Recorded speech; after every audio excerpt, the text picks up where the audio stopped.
Buenas tardes, estimados colegas.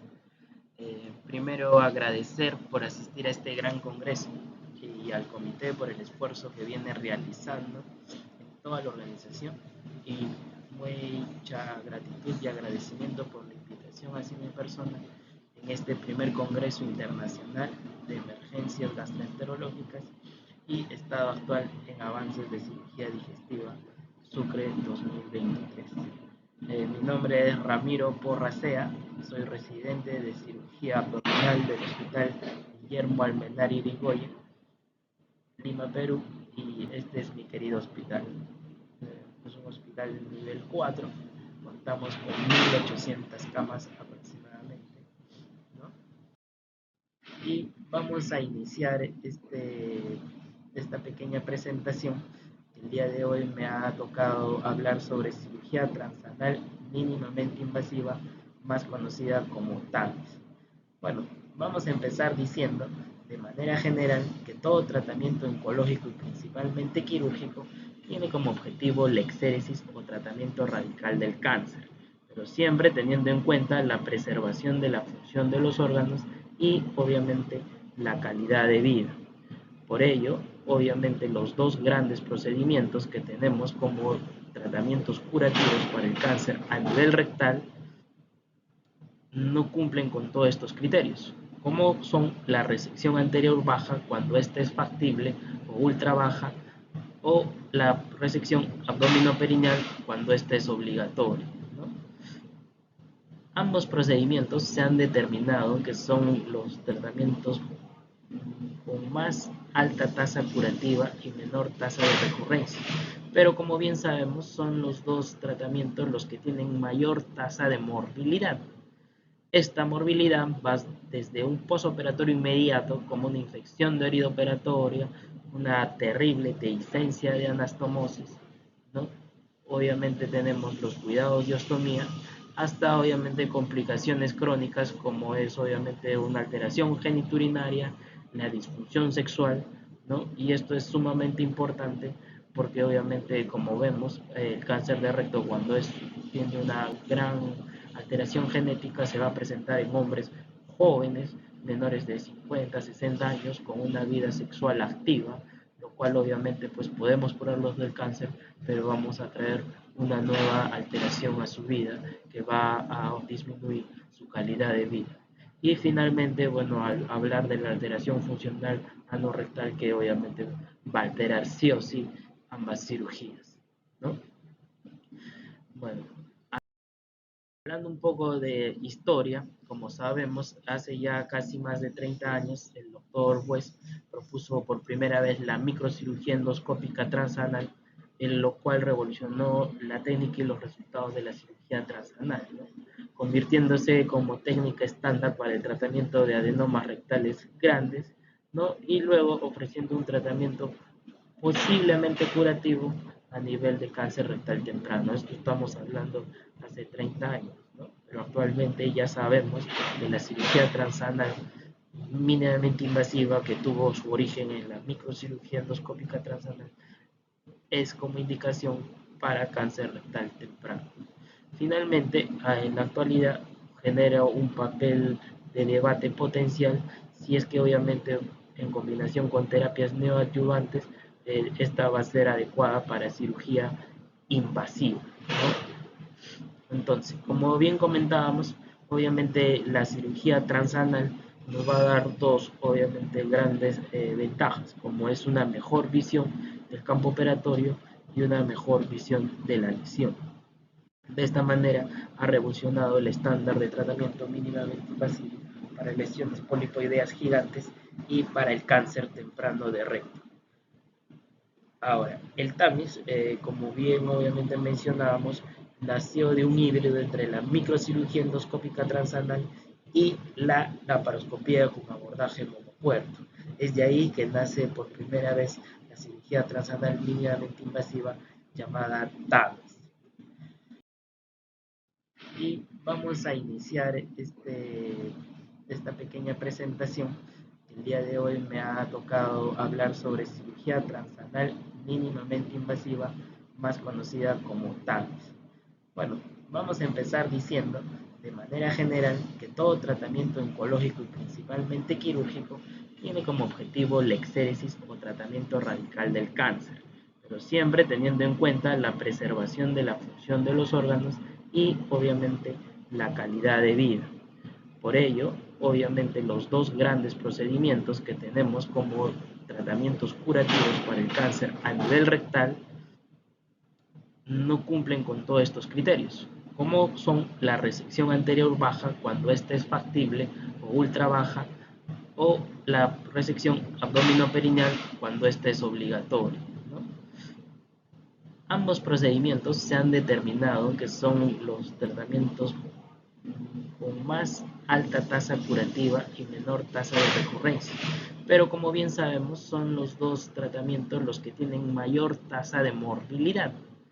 Esta morbilidad va desde un posoperatorio inmediato, como una infección de herida operatoria, una terrible dehiscencia de anastomosis, ¿no?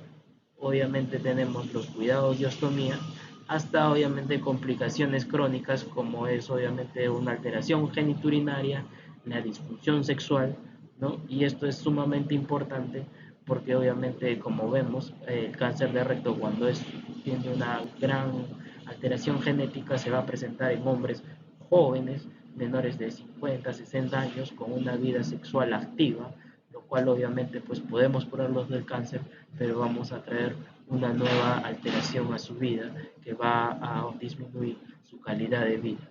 Y finalmente, bueno, al hablar de la alteración funcional anorrectal que obviamente va a alterar sí o sí ambas cirugías, ¿no? Bueno, ¿quién es este señor? Bueno, es el doctor Sam Atala. Él es un gran profesor de cirugía colorectal que trabaja en Florida.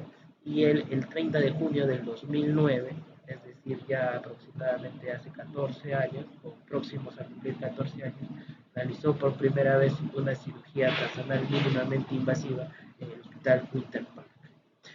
Él fue el pionero de la cirugía transanal y tratando de mejorar la técnica y obviamente los que hemos hecho o participado alguna vez de cirugía transanal mínimamente invasiva, sabemos obviamente la dificultad que es trabajar en un campo netamente estrecho.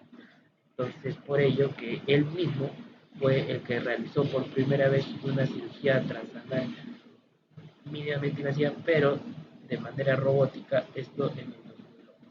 Y actualmente él trabaja, obviamente, innovando nuevas técnicas en la navegación estereostática, en lo que es TAP, ¿no? Que es ya decisión total del mesorrecto a nivel transanal. Y vamos a iniciar esta pequeña presentación. El día de hoy me ha tocado hablar sobre cirugía transanal mínimamente invasiva, más conocida como TAMIS. Bueno, vamos a empezar diciendo de manera general que todo tratamiento oncológico y principalmente quirúrgico tiene como objetivo la exéresis o tratamiento radical del cáncer, pero siempre teniendo en cuenta la preservación de la función de los órganos y obviamente la calidad de vida. Por ello, obviamente los dos grandes procedimientos que tenemos como tratamientos curativos para el cáncer a nivel rectal no cumplen con todos estos criterios, como son la resección anterior baja cuando ésta es factible o ultra baja, o la resección abdominoperineal cuando ésta es obligatoria, ¿no? Ambos procedimientos se han determinado que son los tratamientos con más alta tasa curativa y menor tasa de recurrencia, pero como bien sabemos son los dos tratamientos los que tienen mayor tasa de morbilidad. Esta morbilidad va desde un posoperatorio inmediato, como una infección de herida operatoria, una terrible dehiscencia de anastomosis, ¿no? Obviamente tenemos los cuidados de ostomía, hasta obviamente complicaciones crónicas como es obviamente una alteración geniturinaria, la disfunción sexual, ¿no? Y esto es sumamente importante porque obviamente como vemos el cáncer de recto cuando tiene una gran alteración genética se va a presentar en hombres jóvenes, menores de 50, 60 años, con una vida sexual activa, lo cual obviamente pues podemos curarlos del cáncer, pero vamos a traer una nueva alteración a su vida que va a disminuir su calidad de vida. Y finalmente, bueno, al hablar de la alteración funcional anorrectal, que obviamente va a alterar sí o sí ambas cirugías, ¿no? Bueno, bueno, como comentábamos, las indicaciones se van a dividir en dos partes, uno relacionado a patología benigna y otro relacionado a patología maligna. Si bien el riesgo de malignidad del pólipo se incrementa en relación a la edad, al grado de displasia y al tamaño del pólipo, hay estudios que avalan que debemos clasificar estos según la clasificación de Hagi o según la más conocida como clasificación de Kuhn. ¿Esto por qué? Porque ambas clasificaciones nos van a indicar el riesgo de metástasis que tienen ambas. Como sabemos, un Hagi 1, 2 o 3 va a presentar un riesgo de malignidad o de metástasis, perdón, menor a 1%. Pero si hablamos ya de un Hagi 4, estamos hablando de un 12 hasta un 25% de metástasis, independiente si este es sésil o pediculado. Es decir, estamos hablando de la naturaleza de la lesión. En cambio, la clasificación de Kudo es un poco más didáctica y esta yo la relaciono mucho con lo que es el NIC de cáncer de cuello uterino, que obviamente la neoplasia intraepitelial celular, que obviamente NIC 1, NIC 2, NIC 3 es lo mismo, Kudo lo clasifica en submucoso 1, 2 y 3. Esto dependiendo obviamente de la invasión a nivel submucosa, si es la parte superior, la parte media o el total, ¿no? Obviamente si estamos hablando que compromete el total de la mucosa, ¿no? A nivel, vamos a hablar de un QDO 3. Comparando, obviamente un HAL 1, 2 y 3 le va a ser un equivalente a un QDO SM1, mientras que el HAL 4 puede ser desde un SM1 hasta un SM3. Es claro determinar que obviamente las lesiones QDO SM3 tienen un alto riesgo de metástasis, ¿no? Durante más de 20 años, la cirugía transanal, inició como microcirugía, se ha propuesto como un tratamiento curativo para el cáncer rectal temprano. Y esto como lo indicamos al comienzo porque obviamente queremos disminuir la morbilidad que puede producir cualquier procedimiento curativo. Eh, Especialmente está indicado para lesiones que están en la parte anterior o lateral, ¿no? Hasta los 12 centímetros y en la pared posterior hasta los 15 centímetros, ¿no? Del margen anal. Otras posibilidades son cuando hablamos de lesiones benignas, algunos indican que tienen que ser hasta el 50% de la circunferencia, ¿no? Rectal, lo cual eso va a variar mucho de la idiosincrasia del paciente, por lo cual vamos a ver ya más tarde posibles complicaciones, o por la habilidad del cirujano, ya que se trabaja en un espacio muy reducido. En cambio, hablando ya de cáncer, es un poquito más difícil. Como bien demuestra la diapositiva, la indicación de TAMIS en adenocarcinomas histológicamente va desde un T1 hasta un T2. Las lesiones T1, ya sea un judo SM1, 2 o 3, obviamente son indicación de TAMIS. Y las lesiones T2 es un poco controversial, ya vamos a ver posteriormente, ¿no? Porque obviamente no hay ensayos actuales propuestos para ello, ¿no? Entonces, vamos a ver ahora un poco sobre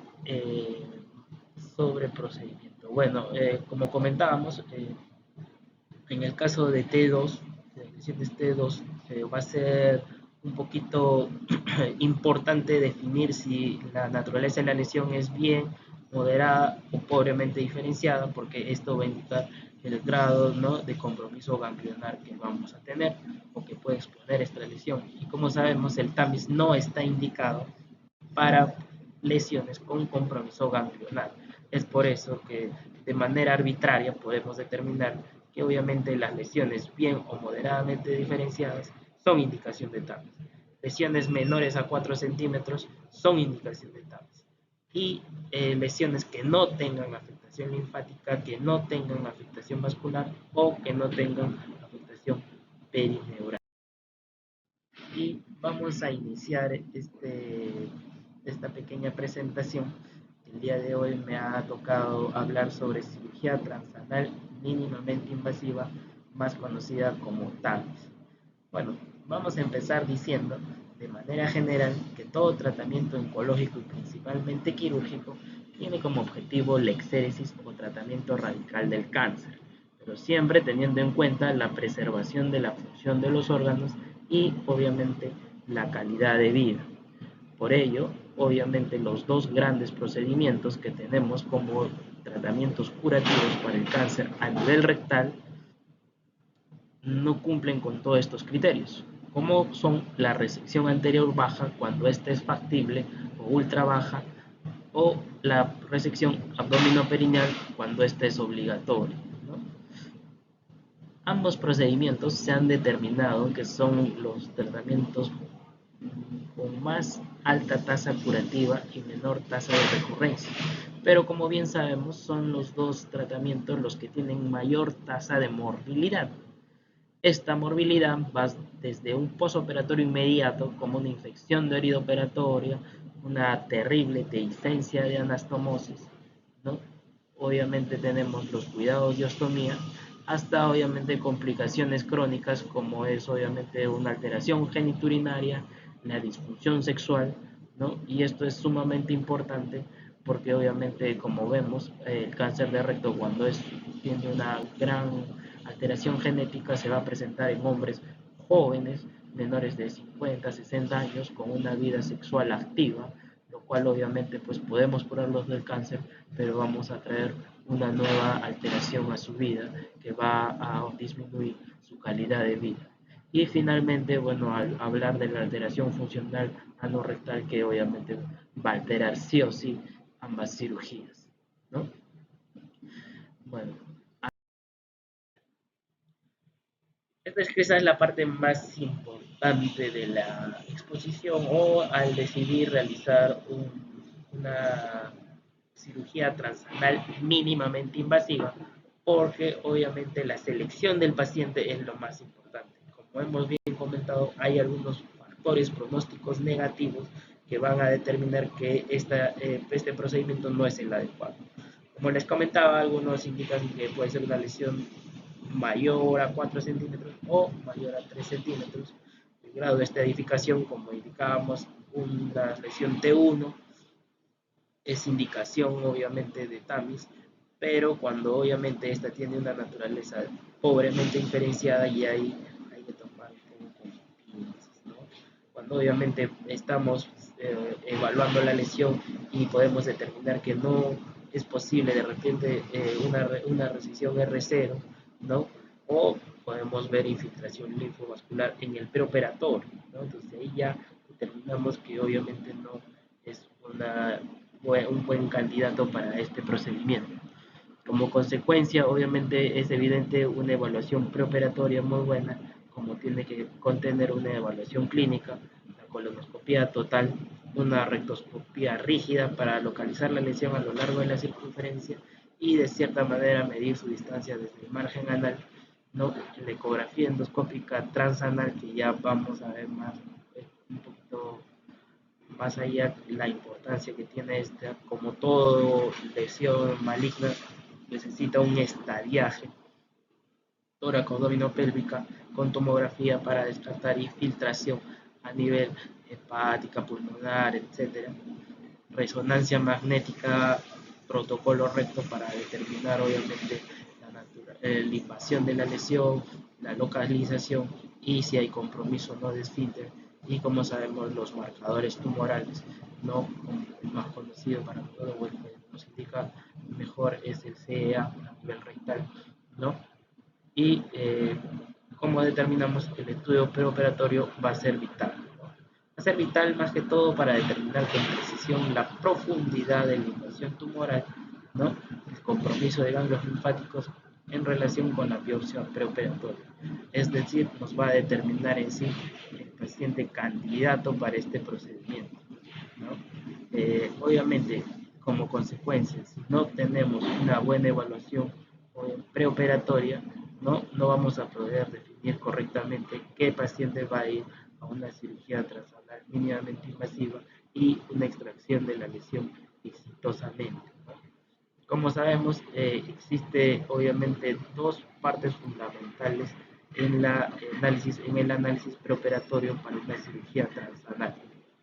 Una va a ser determinar la profundidad de la invasión tumoral y dos va a ser determinar la metástasis o no de ganglios linfáticos.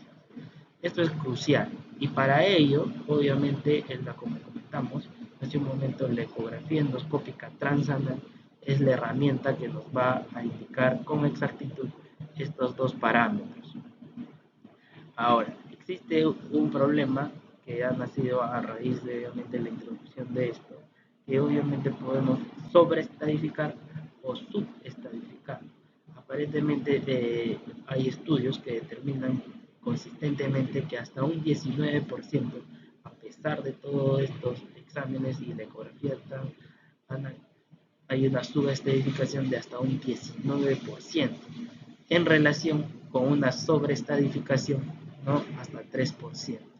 Estos estudios que estábamos determinando más o menos son de los últimos 5 años, ¿no? Por lo tanto, obviamente es difícil determinar o dar un preoperatorio o determinar 100% si ese paciente es candidato o no, especialmente para lesiones T2. Como comentamos, ese es el pie flojo de nuestra cirugía transanal mínimamente invasiva, indicar o no este procedimiento en lesiones T2, ¿no? Porque como vemos, ni siquiera la ecografía transanal, que es el que nos indica en sí la profundidad, ¿no? Y el compromiso no de lesión ganglionar nos puede ayudar. Eh, es por ello que es importante determinar la desventaja, ¿no? De este procedimiento. Como sabemos, obviamente las dos desventajas importantes, o la desventaja más importante va a ser que no va a tener indicación para disección linfática. Entonces, hablando de lesiones T1, T2, sabemos que las lesiones T2 van a ir hasta un 25% de compromiso ganglionar. Entonces, eso indicaría que estos pacientes no son candidatos. Como sabemos, esto ya se ha estudiado, ¿no? Las lesiones T2, que son bien diferenciadas y moderadamente diferenciadas, oscilan hasta un 11, 12, de un 5 a un 12% de compromiso ganglionar. Y obviamente una lesión T2 pobremente diferenciada oscila hasta un 29%, ¿no? De compromiso ganglionar versus el 25% que, bueno, dicen estos estudios, ¿no? Una pregunta clave sería, una lesión T1, ¿cuánto de posibilidad de compromiso ganglionar? Hasta un 2%. Hasta un 2%. Bueno, por otro lado, está indicada, o los nuevos estudios van a realizar esta cirugía transanal con una neoadyuvancia, ¿no? Previa. Bueno, igual, esto está en estudio, ¿no? Si hacer un TAMIS versus una neoadyuvancia previa, pero hay un estudio que indica que en el 100% de sus pacientes con un seguimiento de 36 meses fue bien, pero bueno, obviamente pues sigue siendo en lesiones T2, ¿no? Entonces, como sabemos, esta disyuntiva o esta implicancia también existe en la cirugía radical, ¿no? Versus una cirugía local, ¿no? Es decir, o simplemente hacer lesiones T2 pueden ir a cirugía local versus cirugía radical, eso es algo que se está estudiando. O lesiones T2 pueden ir de frente a una cirugía radical y no hacer la neoadyuvancia, eso también está en estudio. Entonces, sería un poquito ambicioso ir, ¿no? Con una cirugía transanal mínimamente invasiva con una neoadyuvancia previa, porque obviamente los otros procedimientos con neoadyuvancia nos indicarían mejor éxito del tratamiento de la lesión, ¿no? Bueno, vamos ahora a hablar un poquito sobre el procedimiento. Entonces, finalmente, la ultrasonografía endoscópica nos ayuda a escoger el candidato perfecto, ¿no? Estamos ahí en la disyuntiva. Y vamos a iniciar esta pequeña presentación. El día de hoy me ha tocado hablar sobre cirugía transanal mínimamente invasiva, más conocida como TAMIS. Bueno, vamos a empezar diciendo de manera general que todo tratamiento oncológico y principalmente quirúrgico tiene como objetivo la exéresis o tratamiento radical del cáncer, pero siempre teniendo en cuenta la preservación de la función de los órganos y obviamente la calidad de vida. Por ello, obviamente los dos grandes procedimientos que tenemos como tratamientos curativos para el cáncer a nivel rectal no cumplen con todos estos criterios, como son la resección anterior baja cuando ésta es factible o ultra baja, o la resección abdominoperineal cuando ésta es obligatoria, ¿no? Ambos procedimientos se han determinado que son los tratamientos con más alta tasa curativa y menor tasa de recurrencia, pero como bien sabemos son los dos tratamientos los que tienen mayor tasa de morbilidad. Esta morbilidad va desde un posoperatorio inmediato, como una infección de herida operatoria, una terrible dehiscencia de anastomosis, ¿no? Obviamente tenemos los cuidados de ostomía, hasta obviamente complicaciones crónicas como es obviamente una alteración geniturinaria, la disfunción sexual, ¿no? Y esto es sumamente importante porque obviamente como vemos el cáncer de recto cuando tiene una gran alteración genética se va a presentar en hombres jóvenes, menores de 50, 60 años, con una vida sexual activa, lo cual obviamente pues podemos curarlos del cáncer, pero vamos a traer una nueva alteración a su vida que va a disminuir su calidad de vida. Y finalmente, bueno, al hablar de la alteración funcional anorrectal que obviamente va a alterar sí o sí ambas cirugías, ¿no? Bueno, procedimiento. Bueno, como los procedimientos, como sabemos, obviamente todo procedimiento oncológico va a ir determinado con obviamente márgenes adecuados, ¿no? Pero previamente tenemos que hablar de la preparación del paciente. ¿Necesita una dieta especial? Bueno, eso va a depender, ¿no? Va a depender obviamente de cada protocolo de cada hospital. En nuestro hospital obviamente le damos una dieta líquida amplia durante la tarde. Preparación rectal, sí, no. Bueno, otra como sabemos también es controversial. En nuestro hospital obviamente usamos para procedimientos rectales uno o dos enemas nada más durante la noche y la madrugada o durante la noche, tarde, noche. Antibiótico, profiláctico, sí, no, sí, si utilizamos anticoagulación profiláctica, sí, no. Bueno, estamos hablando de procedimientos que son cortos, normalmente duran menos, tienen que durar menos de 2 horas, pero obviamente no dura más de 6 horas como para que sea indicación. Estamos hablando de pacientes que tienen alta pronta, estamos hablando de pacientes con deambulación precoz, entonces, como puede ir, como que no, no, todavía tampoco no hay algo muy directo, ¿no? Entonces, vamos a determinar ya ahora el procedimiento. Como sabemos, lo primero que se va a hacer es la introducción del rectoscopio, ¿no? Se va a identificar la lesión, va a haber fijación de todo el aparato, ¿no? Vamos a insuflar con CO2, normalmente se insufla hasta 8 milímetros de mercurio, ¿no? Una disección de la lesión con márgenes adecuados, como sabemos los márgenes aceptables son hasta 2 milímetros, ¿no? Y se continúa con la disección alrededor de la lesión hasta encontrar o alcanzar la grasa perirectal. Bueno, como vemos, normalmente se dice que la disección empieza por el lado derecho o el lado diestro, pero eso es más que todo porque la mayoría somos diestros. No he encontrado en la literatura que haya una explicación mucho más exacta, ¿no? Y lo que sí es importante es darle primero una circunferencia, ¿no? A la lesión, como vamos a ver ahorita en el video. Bueno, lo posteriormente vamos a extraer la muestra siempre, determinar o fijar puntos de la parte superior y de la parte inferior para que obviamente el patólogo no nos pueda dar una buena lectura. Posteriormente, como estamos hablando de un trayecto contaminado y estamos abriendo espacio perirectal, obviamente no tenemos normalmente se hace una desinfección del defecto parietal con yodopovidona, ¿no? Y finalmente hacemos una sutura del defecto.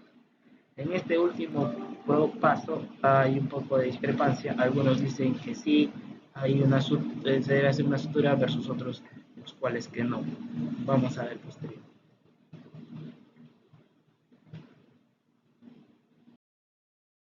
Y vamos a iniciar esta pequeña presentación. El día de hoy me ha tocado hablar sobre cirugía transanal mínimamente invasiva, más conocida como TAVIS. Bueno, vamos a empezar diciendo de manera general que todo tratamiento oncológico y principalmente quirúrgico tiene como objetivo la exéresis o tratamiento radical del cáncer, pero siempre teniendo en cuenta la preservación de la función de los órganos y obviamente la calidad de vida. Por ello, obviamente los dos grandes procedimientos que tenemos como tratamientos curativos para el cáncer a nivel rectal no cumplen con todos estos criterios, como son la resección anterior baja cuando ésta es factible o ultra baja, o la resección abdominoperineal cuando ésta es obligatoria, ¿no?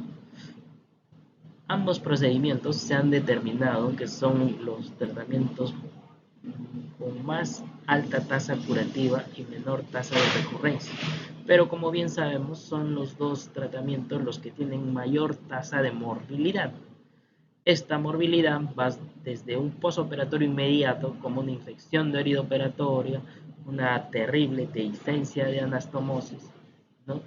Obviamente tenemos los cuidados de ostomía, hasta obviamente complicaciones crónicas como es obviamente una alteración geniturinaria, la disfunción sexual, ¿no? Y esto es sumamente importante porque obviamente como vemos el cáncer de recto cuando tiene una gran alteración genética se va a presentar en hombres jóvenes, menores de 50, 60 años, con una vida sexual activa, lo cual obviamente pues podemos curarlos del cáncer, pero vamos a traer una nueva alteración a su vida que va a disminuir su calidad de vida. Y finalmente, bueno, al hablar de la alteración funcional anorrectal que obviamente va a alterar sí o sí ambas cirugías, ¿no? Bueno, Bueno, acá les he traído un pequeño video, ¿no? Sobre una cirugía realizada en mi hospital, ¿no? Esta cirugía vamos a presentarla ahora. Bueno, es un varón de 62 años con una lesión a 8 centímetros del margen anal y con una base de hasta 30 milímetros. La anatomía fue una displasia, un adenoma velloso con displasia severa y escaso estrógeno. Aquí podemos ver en la resonancia magnética, ¿no? La lesión con crecimiento del patrón exofítico, con la mucosa y submucosa, una extensión de 2.5 por 1.5. Bueno, ahí vemos que estamos colocando la plataforma del TAMIS. Ese es el insuflador de CO2, ¿no? Y acá ya estamos introduciendo la lesión, como comentamos, a 8 centímetros del margen anal. Recordemos que la literatura nos dice que a nivel de pared anterior y lateral hasta 12 centímetros y a pared posterior hasta 15 centímetros. Eso depende mucho de la habilidad, de la experiencia del equipo, ¿no? Poco a poco, obviamente, se va haciendo habilidad. Como comentamos, lo primero que se hace es hacer los márgenes de la lesión, ¿no? Vamos a quemar de manera circular, ¿no? Para delimitar la lesión y posteriormente vamos a empezar la disección de la mucosa hacia el espacio perirectal. Como estamos viendo y como les comenté hace un momento, no siempre tratamos de empezar por el lado derecho, ¿no? Y vemos acá está disecando, ¿no? La lesión. Esto ya depende de cada experiencia, habilidad. Algunos le pueden poner un pequeño punto con un bicril 3 ceros, 2 ceros, ¿no? De manera que se puede fraccionar la lesión y de esa manera va a haber una mejor disección, ¿no? Eh, Como comentamos antiguamente, se trataba de no ser muy invasivo por tratar de perforar, pero según los últimos estudios, la perforación, ¿no? ya no es una complicación y el manejo es netamente ambulatorio, lo manejamos como una perforación de víscera hueca no contenida con antibiótico terapia. Como vemos, está ah, terminando ya de disecar la lesión, ¿no? Con buenos márgenes de hasta mínimo 2 milímetros, como comentábamos, ¿no? Es un trabajar, son un puerto con tres dispositivos, ¿no? La cámara en uno y el cirujano trabaja con dos, una pinza y el hub. Puede ser con hub, puede ser también con el ligasure, puede ser con Sonicision, eso depende especialmente de cada equipo, ¿no? Y del recurso que se tenga. A veces es un poco mejor hacerlo o un poco más fácil con el, con el hook, ¿no? Pero a veces también sabemos que puede sangrar mucho, el ligasure, su Maryland no es tan fina, pero del Sonicision sí, es mejor para disecar, ¿no? Entonces depende de cada uno. Hacemos un pequeño lavado, como ha visto, ¿no? Un pequeño lavado. Algunos dicen que antes de hacer la sutura se puede hacer el bañado con yodo povidona o antiséptico. Nosotros especialmente hacemos luego, ¿no? Luego de la sutura y acá como vemos se procede a hacer la sutura de manera intracorpórea, ¿no? Eso también va a depender de cada del material que se disponga. Normalmente se usa la sutura barbada, ¿no? El biloc de manera comercial, ¿no? Y eso evita que tengamos esto, obviamente, hacer los nudos intracorpóreos que dificultan un poquito, ¿no? Porque obviamente el espacio es muy reducido y también a veces la visión de la cámara no es tan buena, por lo que obviamente estamos trabajando a nivel anal y a veces no se puede por la misma anatomía de las dos personas, ¿no? A veces también se puede hacer una sutura continua, ¿no? Y se le pone un clip, ¿no? Como sabemos, ¿no? Un clip. Bueno, ahí vemos que ya terminó, ¿no? Está dando los últimos puntos sobre la solución de continuidad que se ha formado, ¿no? Esto también va a ser importante la posición.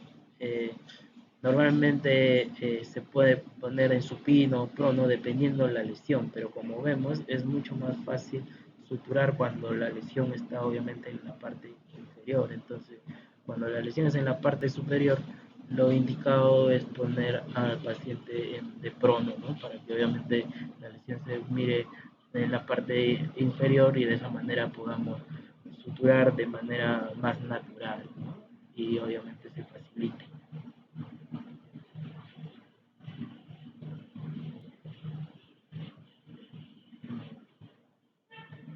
Está ya terminando los últimos puntos. Siempre, como todo en cirugía, tiene que ser lo más ergonómico, lo más fácil, porque obviamente pues, no nos produce, ¿no? Daños ergonómicos.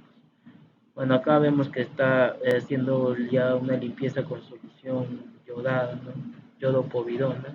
Vemos la lesión que ha sido marcada y como vemos la anatomía patológica, un adenoma velloso con displasia de alto grado severo, pediculado. El alta fue al segundo día posoperatorio, no hubo complicaciones y hubo una colonoscopia control a los 18 meses sin lesión, ¿no? Sin lesión. Bueno.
Como conclusión, comentábamos que obviamente a la apertura de la cavidad peritoneal, ¿no? Ya no se considera como una complicación intraoperatoria y el manejo va a ser netamente, obviamente, con el tratamiento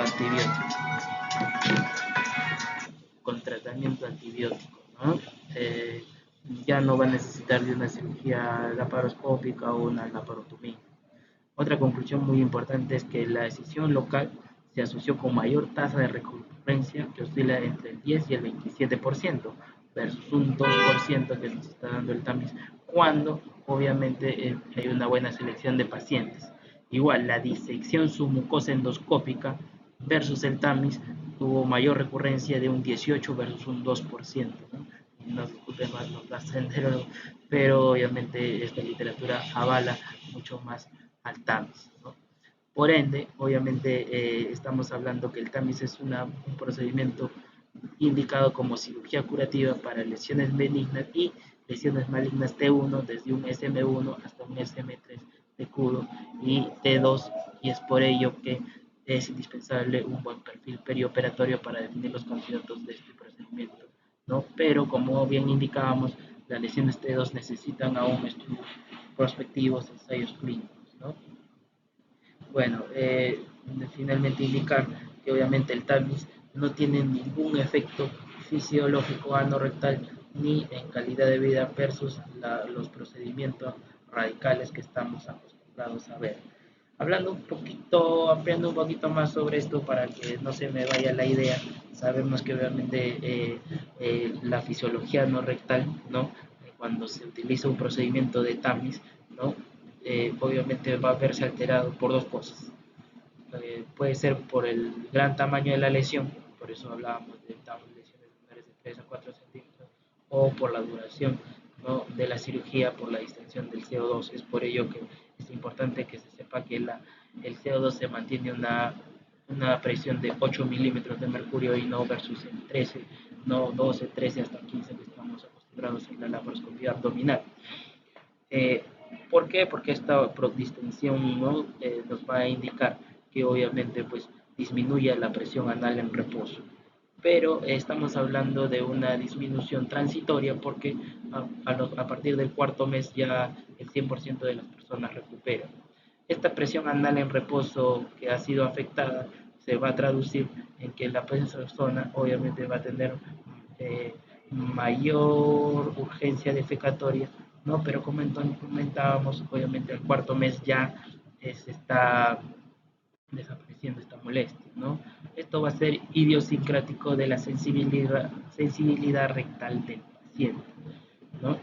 Y por ende ya los estudios también han determinado que a los 12 meses de la cirugía, obviamente pues ya no va a haber estas molestias. ¿Por qué se dice que el tamaño de la lesión también? Porque obviamente decimos que lesiones mayores de 4 centímetros al disecar o mayores del 50% al ser disecadas van a disminuir el reservorio fecal y obviamente de esa manera va a aumentar la urgencia defecatoria.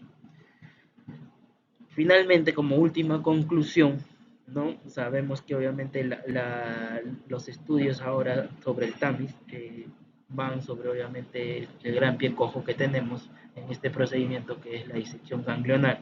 Es por ello que se está proponiendo que antes de realizar una cirugía transanal mínimamente invasiva pueda ir a una biopsia por ganglio centinela por cirugía laparoscópica abdominal. Bueno, ¿no? Hay que ver, hay que ver cómo va. O también están los estudios referidos en esto del tamiz sobre realizar un PET-CT a partir del segundo mes de realizada la cirugía tamiz, ¿no? Especialmente en la experiencia en nuestro hospital, normalmente las lesiones que son T2 casi las discutimos mucho. Casi una lesión T2 pobremente diferenciada nunca va a ir a una cirugía transanal mínimamente invasiva. Bueno, en nuestra experiencia. Eh, y obviamente, como comentábamos desde el inicio, los tumores T2 son en el pie cojo. La selección del paciente es muy importante, hacer un buen estudio. Muchísimas gracias. por esta ventana que nos han dado. Muchas gracias. Hasta luego, ha sido un gusto. Cuídense. Saludos, un abrazo para todos. Las puertas de nuestro hospital o de mi hospital están totalmente abiertas para ustedes.